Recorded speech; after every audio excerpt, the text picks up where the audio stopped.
Hey everyone, you're listening to The Public Affair with me, Andrew G. I see someone different every episode, but do me a favor, keep it between us. Hey guys, what's going on? It's me, Andrew G, and welcome to another great episode of The Public Affair. Before we get started, of course, I want to start by thanking you guys so much for all your love and support of the show.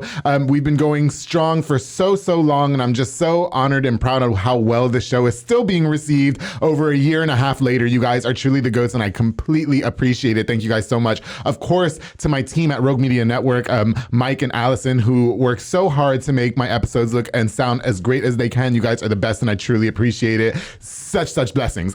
Before we get started with my really special guest and somewhat highly requested, I definitely want to give a shout out to a few of our sponsors of The Public Affair. This episode is brought to you by, of course, Joe Olvera at Four Brothers Constructions, who I love. Joe Olvera and his team are providing custom home designs and renovations. They also focus on roofing, remodeling, plumbing, tree removal, electrical work, and so much more. His entire team of snacks are on call and available whenever you need them. Make sure you call the number on the screen for any of that work done. Joe, thank you so much for being a longtime sponsor of The Public Affair. I truly appreciate you. Of course, to my boy Frank Biza with B&J Refinishing. He focuses on resurfacing bathtubs, counters, sinks, tiles, and more to original showroom quality. He offers 5-year warranty on most work and has the best prices in town. And we all know that Frank doesn't stop there because he also has Co-Town Tint, which is a mobile tint and detailing business that offers the best high quality film and products and will beat all competitor prices. If you need your car detailed, you call up Frank. He comes, picks it up from your job and brings it back, and it's super sparkly and lit. I love me some Co-Town Tint. And Frank doesn't stop there because we also know that he rents inflatables like a mechanical bull, which I love riding,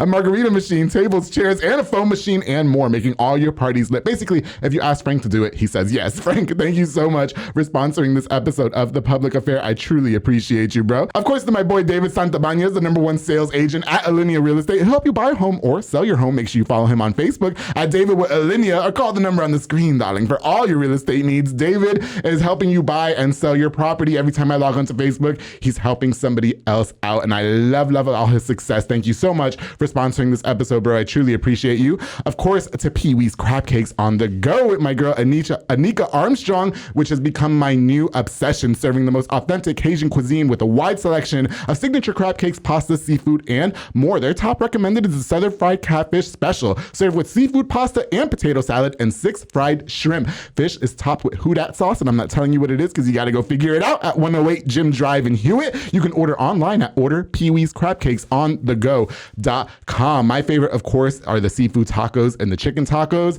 I know it's like tacos at a Cajun place. Yes, believe me, it's delicious. Anika, thank you so much for sponsoring this episode of The Public Affair. Of course, to Rosalinda's Insurance with my girl Rosalinda Perez. You can contact her for all insurance needs, including auto, life, home, literally everything. She also helps with notary services, which we all need every once in a while. When we don't think we need it is when we need it. Rosalinda, thank you so much for sponsoring this episode. Make sure you guys contact her on the number on your screen for your next insurance quote. Y se habla español. Rosalinda, thank you so much. Muchas gracias for sponsoring this episode of The Public Affair. And of course, to my boy Marcus Cordero with Midway Nutrition. He's located on Hewitt Drive. He offers meal replacement shakes with tons of different flavors. A little bit of a healthier meal replacement, which I absolutely love after a great workout. And my favorite flavor is the Honey Nut Cheerio, which I say in every episode. He also has Waco Nutrition and Energy located on Spate, in case you're on that side of town. Marcos, thank you so much for your continuous support of The Public Affair. I truly appreciate you. Make sure you guys go check out Midway Nutrition today. Thank you, Marcos. Appreciate you. All right, guys. So like I said, this guest was kind of highly referred to me. I did my homework and I was like, I don't know, let me see why he was doing that. You know what I mean?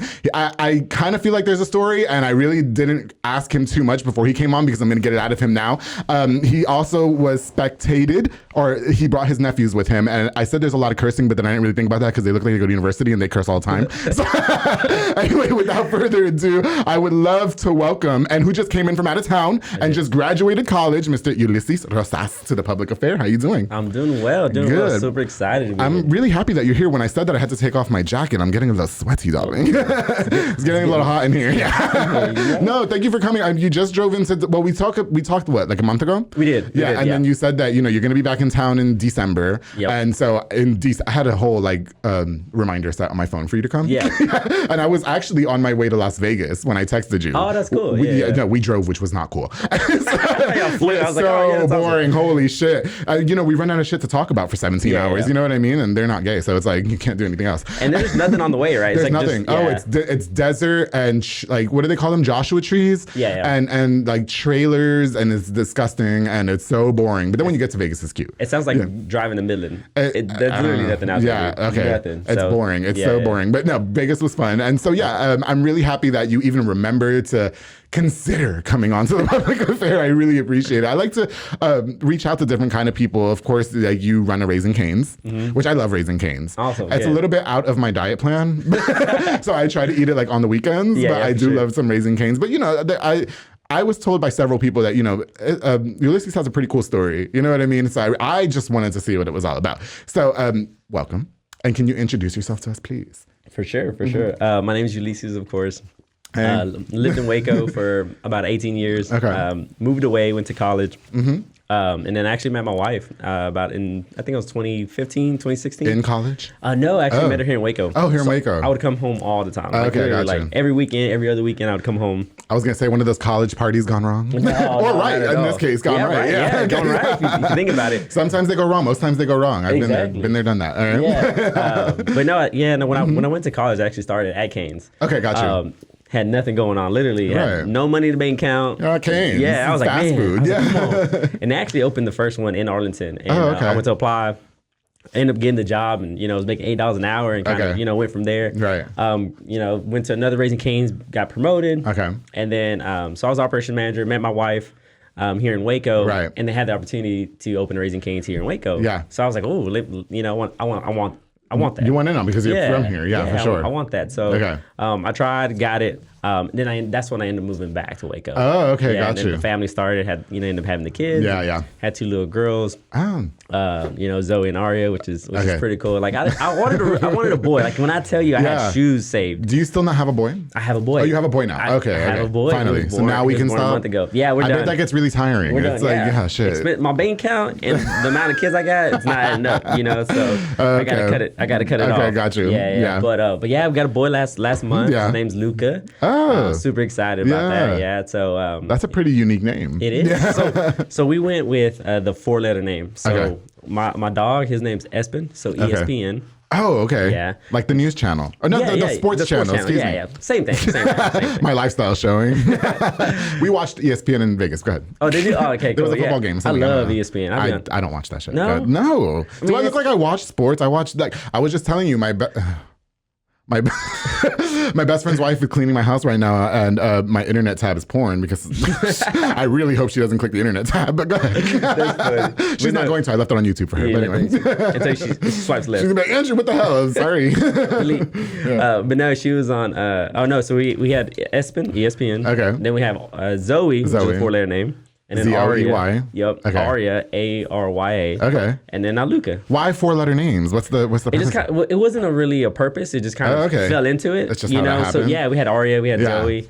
And then we were like, oh, we have to keep it going. Like, there's no way we can get the boy and go, let's name him Philip. Well, because Ulises is definitely not a 4-letter name. Exactly. Yeah. So I was like, I don't want him to feel left out because so my mom, her name starts with the A. Okay. Both of my brothers' names start with the A. Gotcha. My grandma's name starts with the A. Yeah. And then I'm Ulises. I got you, for sure, yeah. I don't want them to feel left out. Yeah, so yeah. I was like, let's keep it, keep it 4-letter name. And my wife is actually the one that came up with Luca. Oh, okay. Yeah. So we're big into basketball and watch the Dallas Mavericks, and they have a player named Luka Doncic. Yeah. And I always be around the house like, Luka Doncic. And she liked it, so she came That's what's up. Okay. Hey, you know what, Ulises, can we talk a little bit about your life growing up and stuff like that? You mentioned that you're from Waco. Yep. Talk to me a little bit about your family dynamic and stuff. Like, what do you want to share with us? I want to know about Ulises' life growing up. Cool. I mean, it's not really too interesting, man, to be honest. I have 2 older brothers, Alexis and Adrian, and then of course my mom. We had a really small family. Okay, gotcha. So we didn't have any immediate family here in Waco. Okay. It's kind of just us.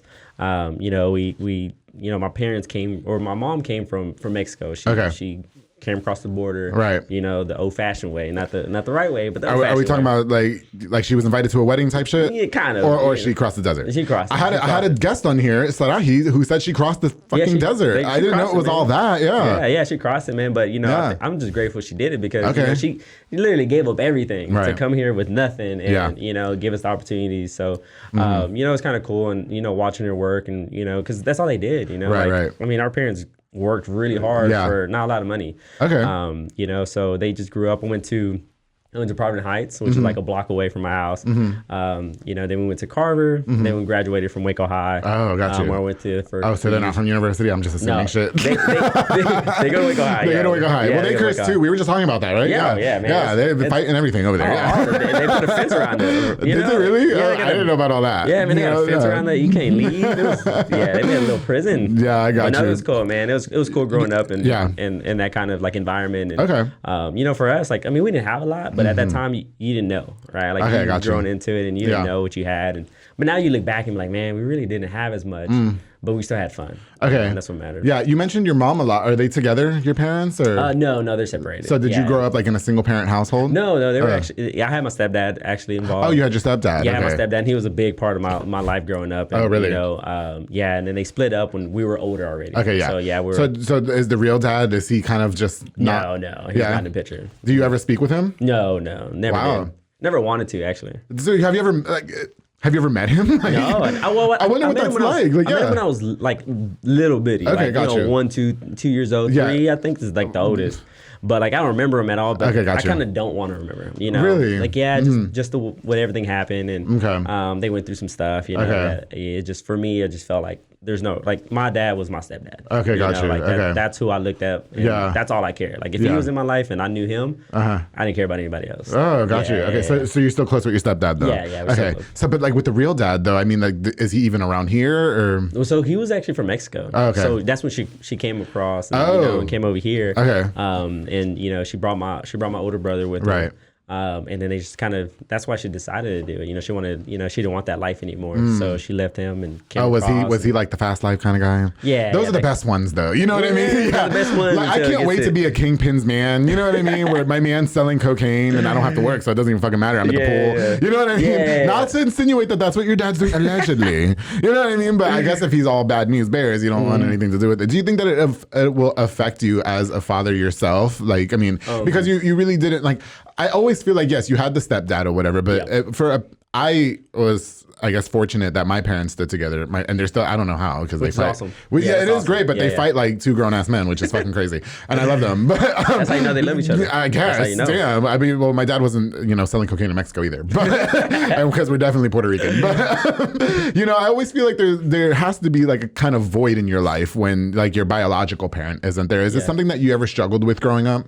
Not really, to be 100% honest. Really? Yeah, like there was nothing I kind of like dwelled on or kind of had those emotions where I was like, man, like I never had, because I always had my stepdad that I looked at as my dad. Okay, yeah, gotcha. like so I guess it was different if like maybe I was like 10, and then I finally met my stepdad, but I never felt like that, and I think even now it helps me out to be a great father because I'm there for them. Like, I never want to have that kind of relationship with them where it's like they don't want to see me. Like, that's gotta be shitty. Yeah, man. Like, Ulises' real dad. Like, come on. No, for real. Can you imagine how shitty that is when your kids don't even want to fucking see you? Yeah. I mean, I don't want that. I want to be way different. I think that's what helped me. Yeah. But I'm really like I've always been like this for. It's like if they don't want to be in the life, like I'm not gonna make them or force them. It's up to them. Like I'm not losing anything. Yeah, I got you. Like I don't know. I'm different than you. I'm that type of person that needs a fucking explanation because I'm so cool and like funny and I totally got it going on. Yeah. So how do you not want me a part of your life? It just makes for me. It makes me realize like, man, like they don't want to be in it. Like, what's the point of forcing it?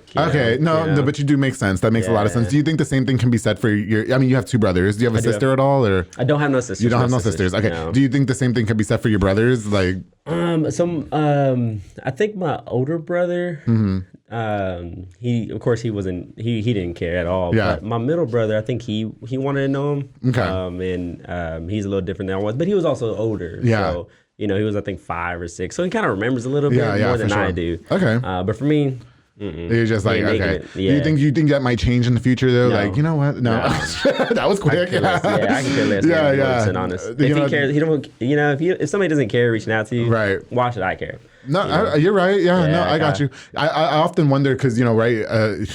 I don't care. Right now, my niece and nephew are right now being raised without their father. My brother's in jail. So I wonder, like, they're kids right now, but he's in jail for a really long time. Yeah. So I don't know how that will affect them in 10 years. Now, I haven't seen them in a while either. They live in a different city. Okay. But I always kind of wonder how that's going to affect them with, like, my brother not being a part of their life. You know, I think they have several stepdads. Shade. And so, I don't know if is that shitty? Drop the mic. No, I think they do. I'm not trying to be funny. I think she has a new.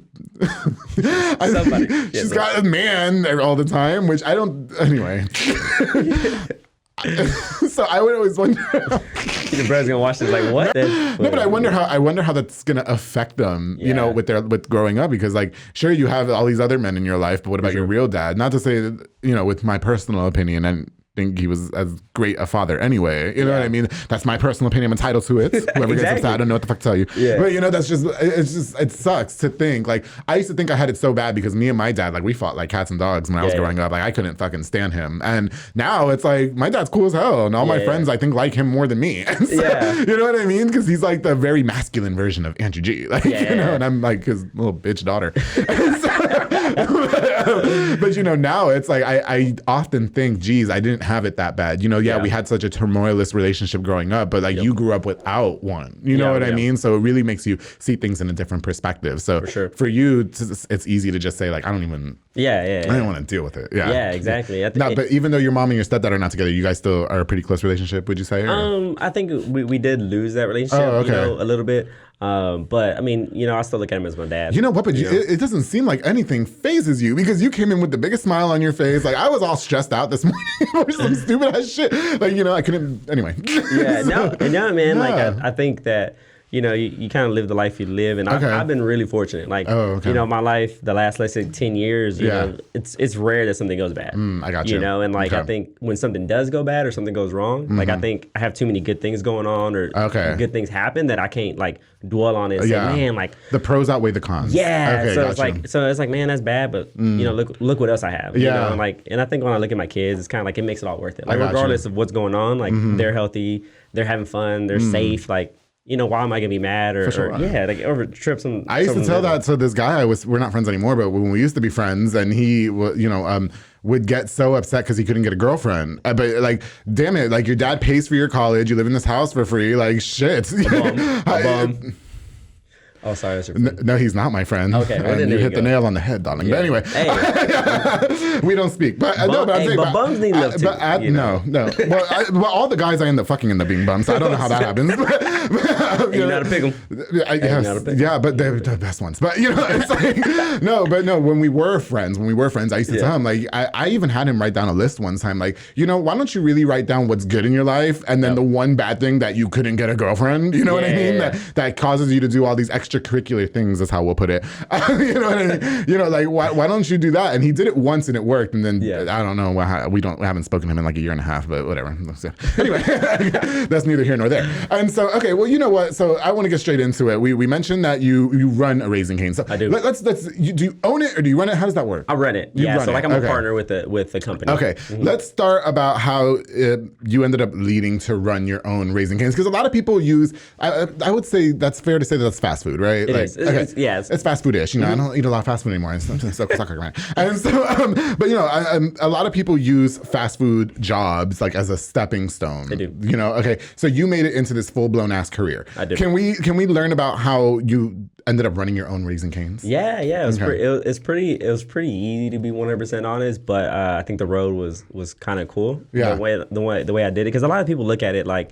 They don't want to put the work into something, right? Like especially nowadays, it's like, you're paying $10, you're paying $11, but they don't see the growth in it. Right. Like some people rather make $15 an hour. Right off the bat, yeah. Yeah, and then in 5 years they make $17 instead of. Well, you just said that you were just started off at $8. I started at $8. Yeah, and I was 20. I was 20 when I started at Cane's, making $8 an hour. And that wasn't shit. Yeah. I looked at $8 like it was my life. Yeah. Like I was like, hey, I'm gonna die for $8. Bro, I can't even wipe my ass with $8 an hour. Okay. Yeah, man. But it grew into something that was amazing. So I started in Arlington again. Started as a crew member, fry cook, cashier, doing everything, right? And like I said, like if I was making $8, you paying me, I'm gonna work hard. Like I'm gonna do what I got to do and show I'm gonna do it. Okay, gotcha. And then they saw it and actually ended up coming back to Waco for the summer, where I was going to school in Arlington, going to University of Texas at that time. Okay. And I came back to Waco. Yeah. And then I went to this Raising Cane's here in Waco. Okay. And, he saw the potential in me. And then he actually helped me get promoted back in Arlington because I was going back for the fall semester. Yeah. Became a manager, worked there for a little bit. And then they're actually opening another one in Arlington. Again, I started at Raising Cane's when there was less than 100 restaurants. I mean, yeah. So from the beginning. Yeah, like it was like small. So like I would always think in my mind, like, man, like think about McDonald's, think about other companies like that. There's thousands of them. And I'm starting when there's one that's less than 100. Okay. I was like, so I kind of saw the growth when I was young. And they still got 4 menu items. They still got 4 menu items. And for some reason are doing like phenomenal. When I tell you when I first started there, again, we were the first ones kind of in DF Dub, right? Like there was a few, but not a lot. Yeah. So every single day somebody would come and goes, y'all don't have gravy? There's no way y'all gonna make it in Texas. Okay. All the time. That's why I fucked with y'all though, because I don't fuck with gravy. Yeah, I'm from New York. We don't eat white gravy. Gravy's okay, but it's not like it doesn't make it. I like that sauce that you guys have. No, I fucking can't stand white gravy. I'm sorry, I can't. Like I like Bush's. I love Bush's. Don't get me wrong. Yeah. But when I was fatter, I mean fat as fuck, I used to go to Bush's and get the number 2. I mean, I would put the white gravy with the ketchup and the salt. What is it? The serendipity. The serendipity. Yeah. That was when it was good, but now I can't stand fucking white gravy. That's why I always was attracted to Raising Cane's because I felt like it was just a tad different. You know what I mean? Yeah. It is, and I think that's what gets people, right? Everybody's used to gravy, right? Everybody's like, well, you don't sell gravy, you don't sell gravy, you don't sell gravy. It's like customary. Yeah, but if you try something different, I think that's what kind of hits, right? It's like that. Oh man, like they don't have gravy. That's what I want. They got that cane sauce. Oh man, they put something in it. I love rolling around in it. Anyway. But no, So I saw the growth in it, and they actually opened up another one in Arlington. Actually in the transfer, and then that's where I got promoted to operations manager. Oh, okay. We did really well at that restaurant, and you don't think that, again, I was making $8 an hour, right. At the job. And again, a lot of people don't look at that and go, man, I can grow that into a career. For sure. But, the money started kind of changing. It started getting bigger and bigger and bigger. And then it started growing. I mean, we have 600 restaurants now. Yeah. That's so crazy. like, again, it's nuts. So you see the growth, and that's when it came up in Arlington to come back to Waco. Okay. Took this restaurant. So you came back to Waco because we're opening one in Waco. So exactly. Ulysses, go run it. Yeah, or you want to run it. Yeah. I wanted to run it. Like I was like, man, this is home. Right. My wife was pregnant at the time. It's the one over there next to Cheddar's, right? That was the first one. So that was the first one. Okay. And then they opened one in Hewitt. And because that's where I live. Yeah, I ran the one here by Baylor. Oh, okay. The one down the street. Yeah. So but you had to earn it. It wasn't just like, hey, I want that one. Here you go. Like here goes the papers. It was like you had to run a great restaurant, and you had to make sure you had the growth. And they had to believe in you, and that's what the hardest part was. What did you do as an employee at Raising Cane's to prove, hey, I can run my own restaurant? You know what I mean? I just worked hard. Like when I tell you I worked hard, like I dedicated my life to it. I think I can look back and I worked there. So I just hit my 10-year anniversary in October for Cane's. Yeah. Okay. And I think just looking at it, I think I missed maybe one day. That's it. Years. Like when I tell you I don't miss, like if I go in, I go in. Baby, I'm the no. My full-time job, I don't call in as much right now. But I don't. I've only called in like once because I threw out my back, and then twice. Once. And, so, and then I think that my prior employer that I was at 11 years, I was the call-in. I'm not working Sunday. I'm not working this day. Like I knew how to abuse the attendance policy at that last job. For sure. You know what I mean? So I was that person. Yeah. Anyway, yeah. God literally was like so dedicated to it. Gotcha. I just felt like I saw something in it. And, like I wanted to prove myself. And like for me, like it's not really that. Like I was like, oh man, like I love working. It was more that I always wanted to be the best, right? Like if I do something, I want to do it the best, regardless of what it is. Got you. Yeah, and like I always want to be the best crew member, the best manager, the best operation manager, whatever it is. I want to be the best. Were you that coworker where they were like, oh my God, he's happy? Like, yeah, man. You know what I mean? Like, how is he happy to be here? This is so fucking miserable. I love it. Like I'll go and work. I'm dancing. I'm like, oh God. I'm a little hyper. That's how it started when I was at my long-term one, not this one now, but the one before. I was that one, and then at the end, I was like nightmare bitch. I was like, fuck this place. I hate it here. I mean, fuck this job. No, but like I'm super hyper when I'm at work, like super hyper. So, but it also makes it fun. It makes it fun for the crew. And sometimes it wasn't though, Ulysses. Sometimes we don't want all that. You know what? But I think it's fair to say because you do work in a fast food. So I think there's a certain type of persons that work at fast food. I mean, it's an entry level job. fair to speak. For sure. So how do you like, now that you've been there and you're kind of veteran, you know what I mean? How do you, I guess, work with that, you know? So like, I think for me is more like, I think it's easier for me than a lot of other people because I kind of started from the bottom and worked my way up. So I know exactly what it takes to grow. Oh, gotcha. You know, I can pinpoint like, hey man, like this dude's gonna be good. Right. You know, you can see stuff in him, you know, so for me, it's kind of like, okay, cool. These are all coming up, right? But like instead of saying, hey, this is just a job for you to go to another job and get better, like, why don't you stay at this job? Like this can be a career. And I'm like I've done it, you know, I've done it, I've made it, you know, I'm where people want to be. So being able to explain to them and keeping them and building that culture, building that bench for them is huge. And that's kind of what I go for now is like, hey man, like you can do this too. Like anybody can do this. I feel like it's so, because like in school, for instance, growing, like we're relatively the same age. How old are you? I turned 30 this year. I'm 30. So 30? Yeah, so we're, 30, I didn't do shit besides eat Fuji and go to bed. But no, I feel like, so it's fair to say like when we were growing up, like in school and stuff, it's like, no, you can't work in fast food your whole life. Like, what are you going to do? Flip burgers or fry tenders? You know what I mean? Yeah. You know? And so there's this thing installed in our head where it's like, well, I can't do that. Like, that's not going to be my future. You know what I mean? How do you able to convince yourself or another person that that's okay to do that, you know? Because they're being so conditioned otherwise. You know what I mean? I think Cane's kind of helps me do it by itself just because of the culture about it, right? Like we close every single holiday. Right? We're closed early on Christmas Eve and New Year's Eve. So like the culture is different than like at McDonald's where they're open every single day of the year. You know, like it's just fun to work there. You know, it's cool things that we do, and then also the money is crazy. The money is like insane once you start getting to the upper levels. And, you know, like so I became a GM. I was making decent money. And, you know, compared to what I made 10 years ago, I mean, it's crazy because so I actually got promoted. I became a restaurant partner about 2 years ago. Got you. And that program right there is like, I mean, it can make you a millionaire in 10 years. You know, and like you would never have thought that. Yeah. Like, are you a millionaire now? No, I wish. I'm getting there. Let me hold $20. You see the way it works. That's how I stay rich. But no, I mean, that's the goal. That's the end goal. You know, so hopefully in like 10 years, you know, I can call myself a millionaire because of this program. And there's not a lot of other places doing that. You know, like we kind of I talk to my like people who I grew up with, and you know, they see how much I make, and they're like, what? And I'm like, and it's you might not want to share that on this show though. You might get robbed. I don't make that much. You know what? I actually hate talking about money. We were talking. I was, you know, my friend Israel Carbajal is one of the ones who heavily referred me to you. Awesome. And we were talking. What's up? You know, he was on the show. You got to go back and watch it. I did watch it. Him and his brother. And so, you know, we were talking yesterday, and people so bad want to know like how much I make like off of this or how much I make like just at my job. Like I have found it so annoying talking about money. No, I don't want to. Put it right here. Slide it. I'm not gonna share. No, I found it so annoying that people ask me that, like, what fucking business is yours? You know what I mean? Like, just know I'm good. You know? I'm actually the opposite, and the reason the reason why, and the reason why I'm opposite is because like I feel like if you tell somebody, hey, I make this much, right? Like, especially at a job that you're trying to get people invested, right? You tell them like, hey man, I make around this much. I don't tell them exactly how much I make, but I give them a kind of an estimate, right?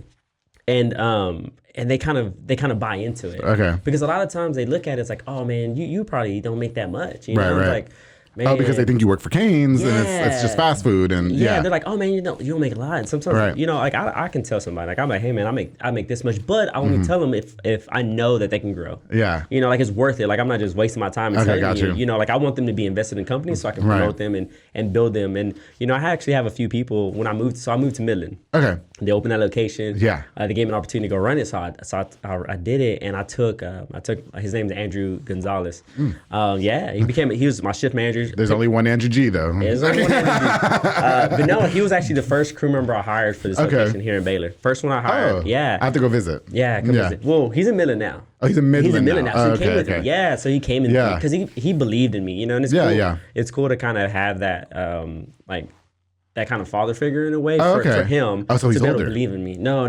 He believes in me. So he kind of looks at me. Oh, he looks at you as the father. Okay. I was going to say, if he's older, like, no. Give my number. But if he's younger, no, you keep him. No, I don't do younger. He's younger. No. But it was cool. Like, I mean, think about it. He left 5 hours away just to come work with me. Just to come work with you. Yeah. But so you inspired him to do that. So it's a good also because he feeling. understands, like, hey man, like this is what you want. You can get it.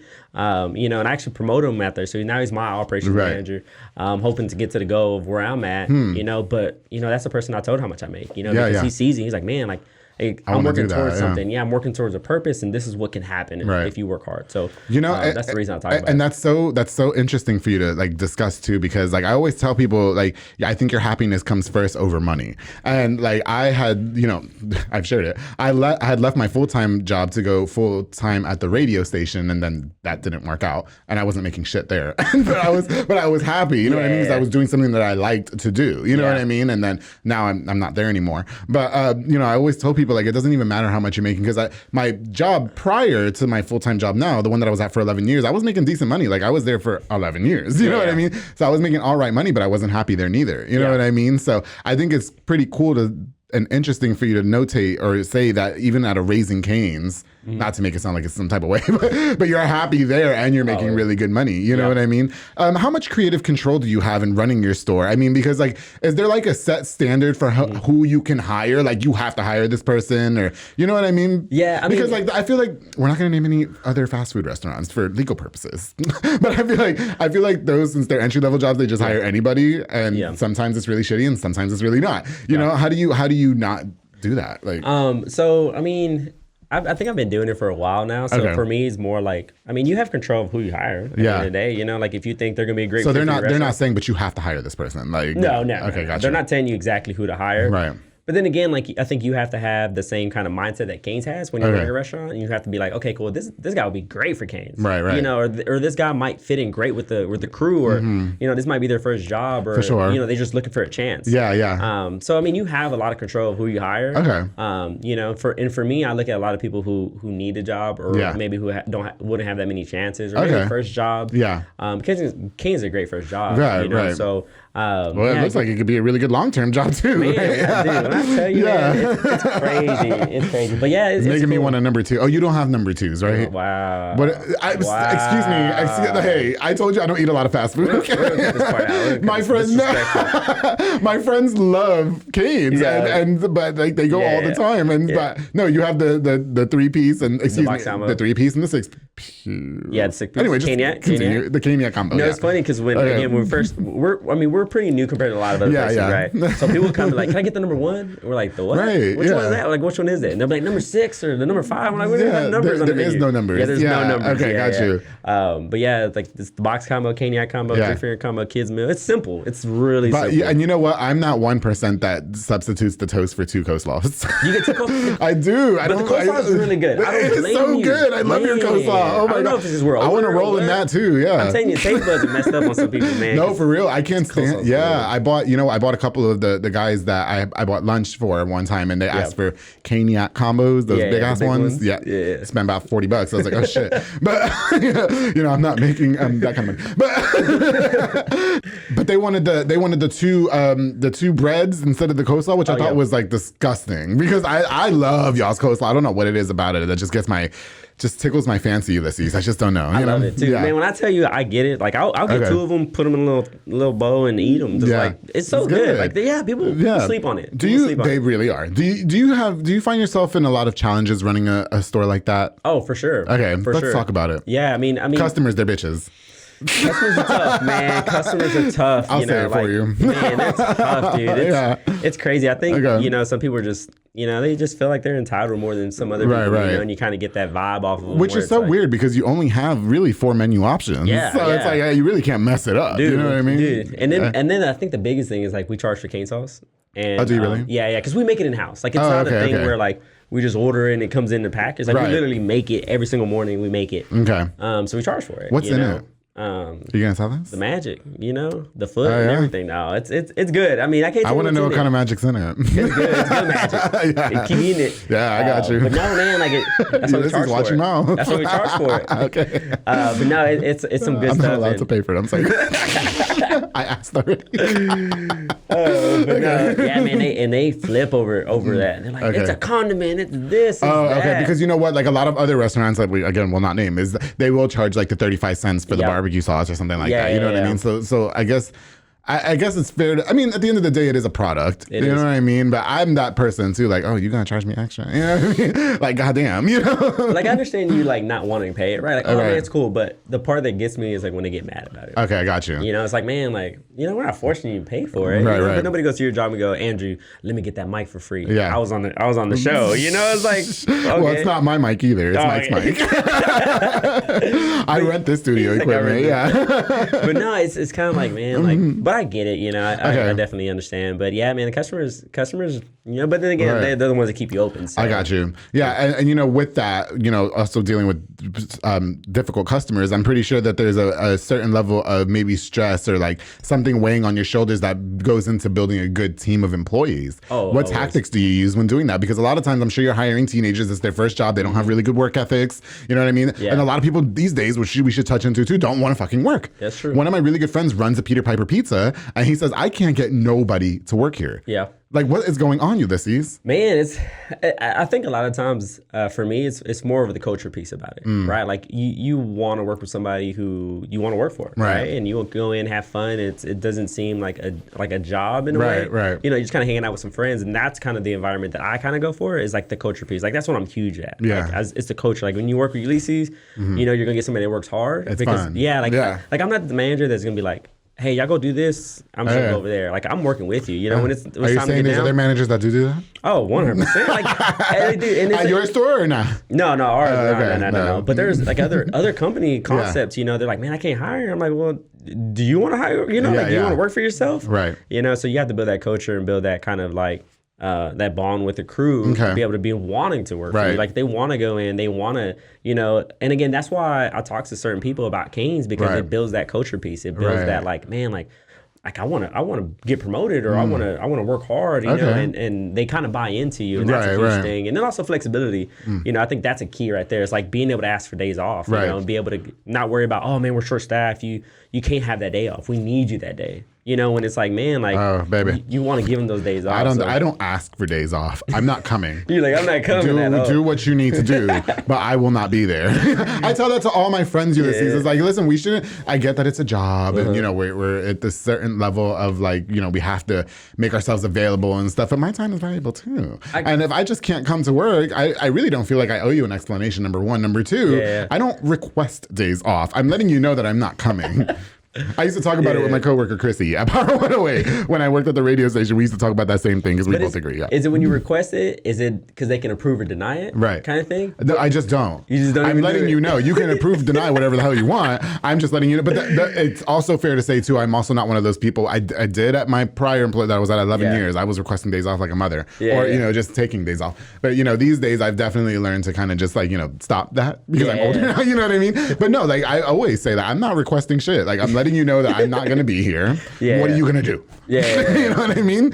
So but that's a huge thing. It's like you want that, right? Like that's what you want. Well, and you probably disagree with that because you are. No. Oh, okay. Like so we have like Canes has a system where you just ask off on the phone. You know, you put your phone out and ask off, and I approve everything. Do you? You ask off, I approve it. But that's like my job, right? My job is to be able to approve that for you and be flexible. Yeah, like be provide flexible. Flexibility. Exactly. Which is okay. So you can have that day off. Like you can have as many days off you want as long as you know just request it. That's all I ask, and I never deny it.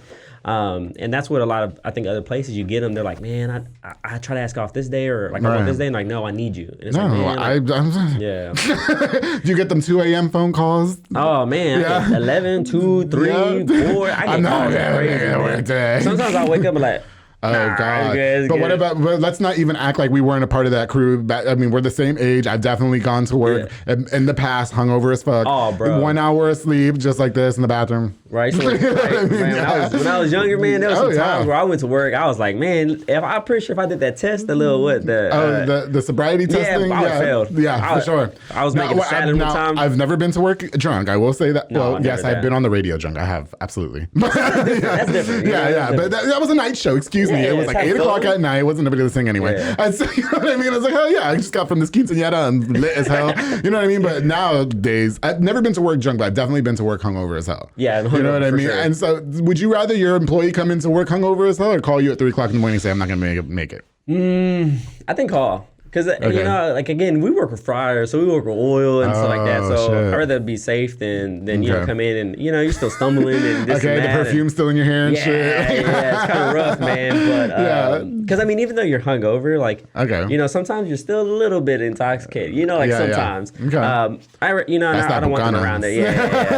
Man, there was some times where I was like, man, you know, when I was, before I started working at Cane's, I was a little bit younger. Like, I was really focused at Cane's. Like, when I was at Cane's, it was like, I would have my fun time, but I knew when to have fun. You know, like if I had to work next day. You were still responsible. Yeah, I was like really responsible. That's always important. Yeah, but when I was younger, like when I was 18, 19, and I worked for for other companies, you know, like I worked hard, but like I partied hard too. You know, like I had fun, wake up in the morning. You know, Adrian, that was on your show. Adrian, I've had 100 Adrians. Adrian Rodriguez. Episode 4, the drummer. Yeah, he's like one of my best friends. Oh, is he? Yeah, like love Adrian. I love him. Me and him lived a block away from each other. Oh, okay. So we went to school, like Private Heights, Carver, Waco High. Like, I mean, we're so close friends, like to this day. He's so great. Yeah, he's awesome. He's so awesome. Kind. Yeah, I really kind. He's nice to me.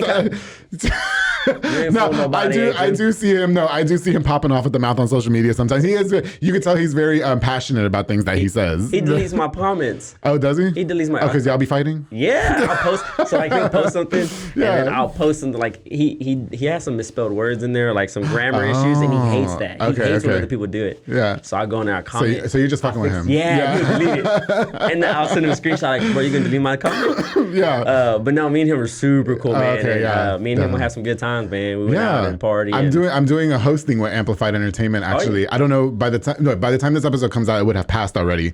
But next week, on 18th.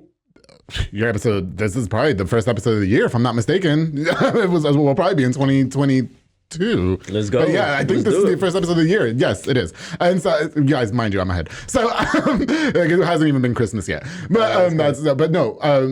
Yes, next week, technically. They asked me to do a hosting with them at halftime, and I think he's going to be there. You know, when he came on, it was supposed to be him and DJ Drew. And DJ Drew, he works at DJ Drew. He was like, something was going on, I don't know. And so it was just Adrian. I really like Adrian. He's cool. Cool. I really like him a lot. You know what? Okay, so moving on.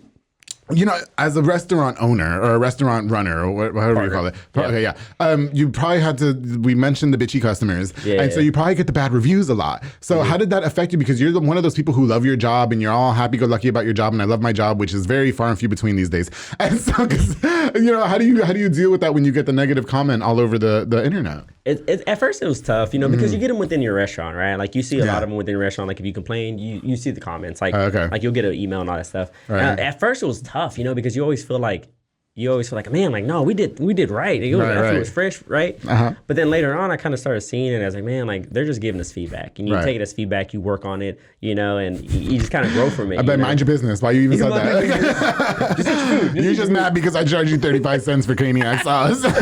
What's it called? Yeah, Caniac sauce. Yeah. But yeah, like I mean, I used to look at it like that. Like I used to be like, man, like come on, man, like you're complaining about some cane sauce. But now I look at it like, man, it's just something we can work on, right? There's always a right way of doing something, and you know, like I think there's always a point there, regardless if you know there's some truth in it or not. But you shouldn't, you know, for me, it's like now I take it as like, man, like that's just something that I can look forward to later on and handle the situation a little bit differently. Do you get a lot of control in regards to what you put on the menu, or is there like because I really want you guys to have grilled chicken so bad. Like I don't naked. What is that? It just doesn't have any flour or like batter. You just they still throw it in the fryer. You still get it in the fryer. But that's still grilled-ish. Yeah. Is it like a healthier alternative? Why have I never knew that? It's still fried. So but like it's naked. It's naked. I like me some naked meat. Yeah, it's naked. Yeah. I'm never gonna do that. Yeah. They're little? They're little. They shrink. But I've had all sizes. You know, they're not growers. They're shrinkers. They're not showers. They're growers. Yeah, they're not showers. They're shrinkers. Anyway, meat's meat. All right? And once you've had one meat, you've had it all. It's delicious. No, I'm glad to know that now. You know what? God. Okay, so we are just running out a little bit of time, Ulises, but I want to talk to you because you just graduated with your Master's of Science from Tarleton. I did. Literally just yesterday. Yeah, literally. So, God, you were juggling school and you were juggling running a restaurant. What and then you have a family. How the hell did you do it? My wife. Oh, okay. My wife, my kids. You know, I think like when I tell you my wife is amazing, dude, it's like I sometimes look at her like, man, how did I get so lucky? Yeah. You know, it's like, man, like dude, she takes care of like everything that like I kind of don't think about sometimes. Okay, gotcha. You know, like because I'm so focused. Like I'm focused about work and focus about school, you know, and like, man, what am I gonna do? What am I gonna do? How am I gonna do this? How am I gonna do that? And she takes care of so much, man. Like she takes care of my kids, like amazing, dude. It's like she was my support system, you know, like. I don't know if you saw in that message, I was like, I might graduate. I might go down there for my graduation because I had this one class that I was like, man, it was bad. Like, it was my stats class. Okay. Horrible at stats. Horrible math classes. I don't like them. Yeah. And like, she was always like, no, you got this. You're going to graduate. You're going to graduate. Yeah. And like the day I had to take my final on Tuesday, and it was like 12 o'clock at night, and I was like, man, I'm just going to take it. I'm going to get it over with. I'm going to get it done. She was like, you got this, babe. And, you know, it was like kind of that support that you need to push you and like, you know, like somebody that doesn't exist these days neither. Yeah, it doesn't. Yeah. So, you know, I think that's the thing that got me through everything, you know? And like, I think the older I get, I used to care a lot about money. Yeah. And I still do. Don't get me wrong. Money, you know, like I'm be mad on a jet ski, you know? Yeah. But like, it was all about money. It was money over everything, right? That was like kind of like my motto. Right. Money over everything, you know, I'll do what I have to do. And then I started, you know, I got my wife and I had my kids and you know, so you started toning it down a little bit. I started changing to like, man, like I just want to be happy, you know, like what can I do to make them happy? So, you know, every time I had a bad day or maybe failed a test or maybe failed an assignment, you know, I was like, man, like I can't do that. Like I have somebody that looks up to me and that needs me. Right. And that's kind of what pushed me and kind of made me want to do it because I got my master's not for like canes. I got it to kind of break that boundary of like setting a new standard. Because, got you. You know, nobody in my family ever graduated high school. Oh, is that right? It's the first one to graduate high school. First one to Your brothers neither? Nobody? Oh, wow. Yeah, first one to graduate high school, first one to graduate. Your brothers sound like my type. That's funny. Graduated with my bachelor's and then, you know, went for my master's. And it was just kind of like, I want to be able to show my kids, like, this is normal. Like, this is the normal. Like, regardless if they want to do it or not, because I was successful without school, you know? So I would never push school on my kids and say, hey, you have to go to college or this is what you have to do, because sometimes it's not it, you know? But I want to give them the opportunity to be like, look, this is something you can do. You can choose a route, right? You want to go work, you know, but pick something you want to do and something that's you're going to grow in. Right. Or go to school. Right, for sure. But we've done both. So, like, I kind of want to... How do you manage to be the only person in your entire family to graduate high school? Like, I don't know, you know? man. I mean, what was the dynamic like? It was cool, you know? I mean, it was kind of like an emotional roller coaster, if that makes sense, you know? And I think, but again, like, if you want to be the first person to do something in your family, you know, and kind of set that new standard, that also motivates me. You know, like, again... I always want to be the best, and no matter what I do. Okay, gotcha. You know, so like I want to, you know, if I'm gonna do it, I'm gonna do it. Like ain't no half-assing it. Ain't no, oh man, I'm gonna put my foot in this. You know, I'm gonna do it. You're gonna do it. Yeah, I'm gonna do it. Yeah. But I think my kids and my I encourage family, trying it once. Yeah. Yeah. I think my kids and my family actually push me more than anything else. You know what I'm talking about. Okay. Yeah, I know what you're talking about. But you're married, so we're not gonna, well, that doesn't mean anything. No, I completely get it. So you graduate college. So I mean, is the long-term goal for you to stay at Canes, or now that you have your degree, do you want to pursue something else, or? Yeah, so I plan on staying in Canes. That's kind of the goal. But again, like Canes doesn't make you have like a master's or like a bachelor's or anything like that. You didn't need that to move up. I did that for myself, and then you know maybe I was looking in the future, and maybe like let's say I decided to leave Canes one year, you know. That can kind of move forward to go to another job and transition to something different because like, you know, my goal, like I love Nike. Like I love shoes, you know? Yeah. You know, you represent, is that, oh my God, the person is fucking on the top of my head. Waco? No. The guy in your shirt. Michael Jordan. Yeah, okay, yes. Yeah. It was at the tip of my Michael Jordan. Yeah, you seem to like basketball a lot because you were wearing, did you wear was it a Kobe? It was a Kobe shirt, when you graduated? Yeah. Then you love Nike. I love Nike. So like if it has to do with Nike, I love it, right? Like even my glasses, like I'm all Nike. Yeah. So like I think my future, like I would want to work for them. That's like my dream job is to work for Nike, you know, and like Canes is just like my amazing job that I have. That's like, man, I fell into it. I love it. I got you. Like that's why it's so hard to kind of leave because I know that, you know, I'm gonna miss it. So that's why I have never thought about leaving. Okay, got you. But it may be in the future, let's say like 5, 10, 20 years from now, let's say I want to go to Nike. Now I have a really good resume that I can kind of look back at and be like, okay, well, you have your master's, you have that ability. Oh, okay. But I mean, right now, it's just something to fall back on. Exactly. Absolutely. Exactly. And then, so right now, my goal is to stay at Canes, get promoted again, and kind of maintain that. I'm so different. I didn't depend on an education to get where I'm at.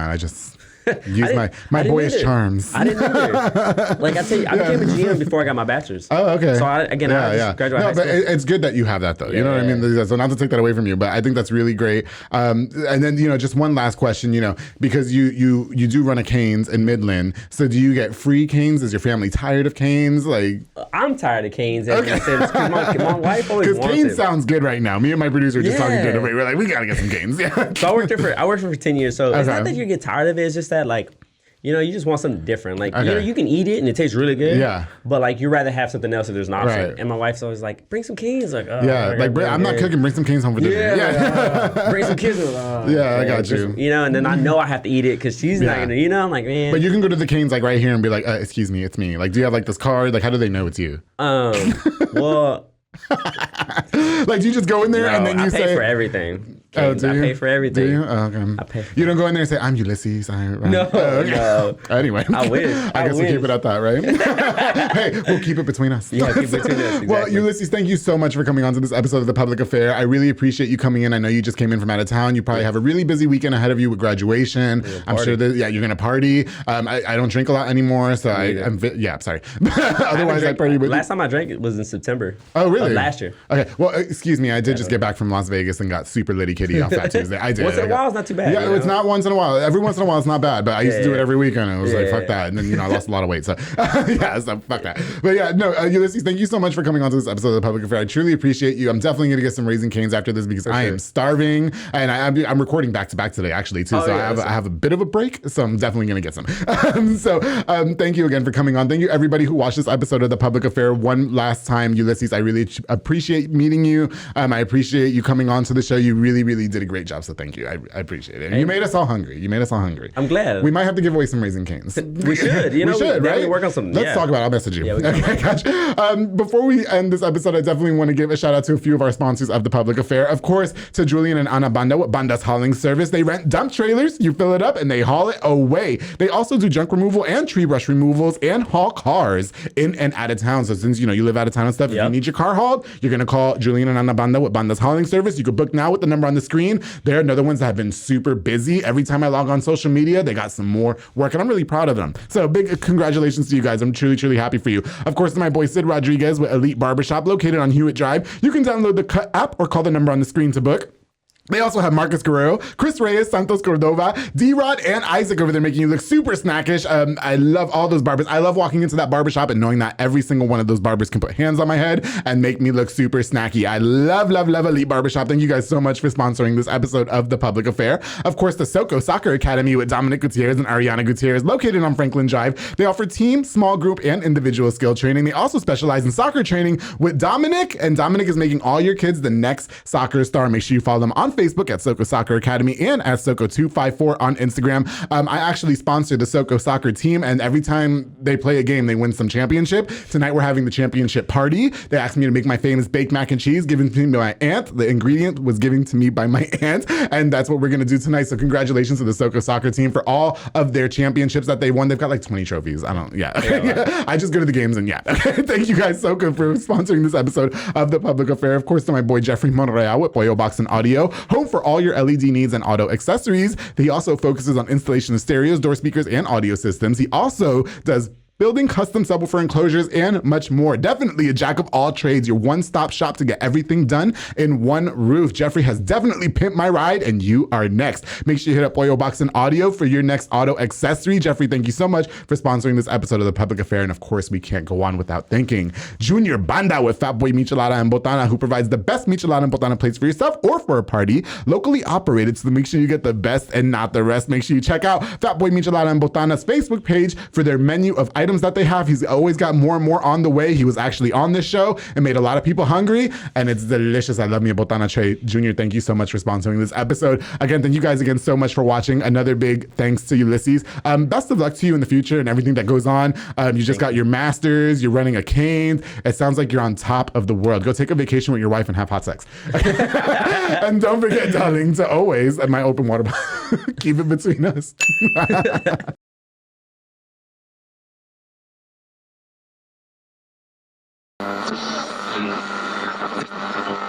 Which one off? This has been a Rogue Media podcast.